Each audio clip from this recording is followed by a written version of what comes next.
The scent was sweet and slightly cloying, like lily of the valley that had started to decay in its vase. I moved closer, fascinated by the sapphire trumpets with their speckled throats. The petals were the deep blue that you sometimes see high in the sky on a perfect July afternoon. I reached out a hand, half expecting to feel summer warmth emanating from the flower. "Don't touch it, Marjorie," called Mrs. Jameson. I drew back. Little escaped my employer's sharp eyes. "I'm so sorry," I said, turning to our hostess, the renowned gardener Constance Hall. "I didn't think." To my relief, I saw she was smiling. "It is rather poisonous, I'm afraid," she said, her gruff voice holding a hint of amusement. "Every part, the leaves, the flowers, the bulbs, it has to be, to withstand the yaks and the mountain goats where it comes from. We will need to warn people to keep their pet cats and dogs away from it." We strolled through the Victorian glasshouse, with its precious ranks of Himalayan sapphire lilies, Lilium buckleyanum, standing straight as soldiers. The glasshouse was 20 feet long, and there must have been 40 or 50 plants growing in tall pots. The perfume was rather overwhelming. The high windows in the roof had been opened for ventilation, although the doors at either end were closed and locked. It was May, but unseasonably chilly. I was glad of my wool jacket and skirt. Constance Hall, tall and lean, strode ahead of us in a rather peculiar outfit, which Mrs. Jameson had told me was her habitual attire.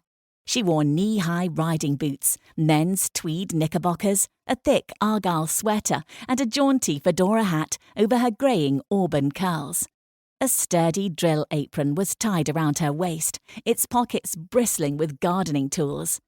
Every so often she stopped by a plant, inspected it closely, and removed a discoloured leaf or plucked away a fading flower. I noticed she was wearing thick leather gardening gloves.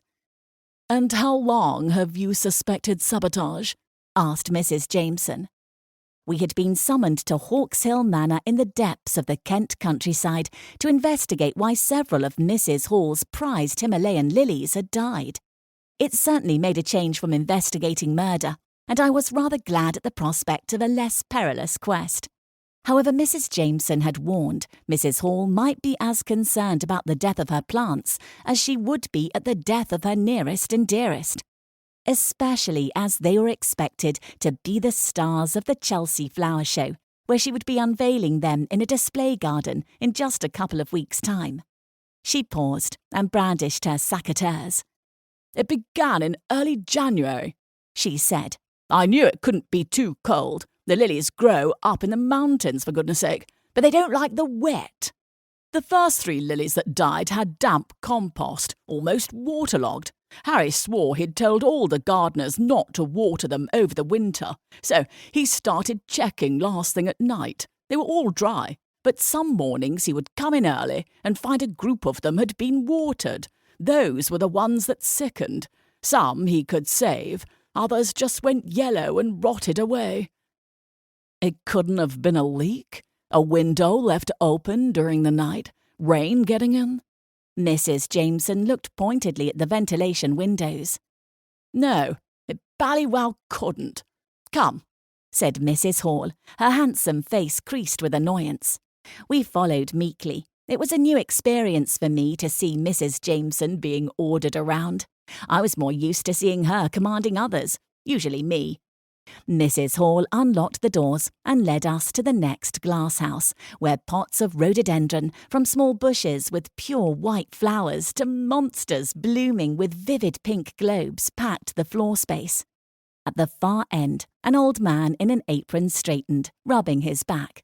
Sundays, it seemed, were not a day of rest at Hawks Hill Manor.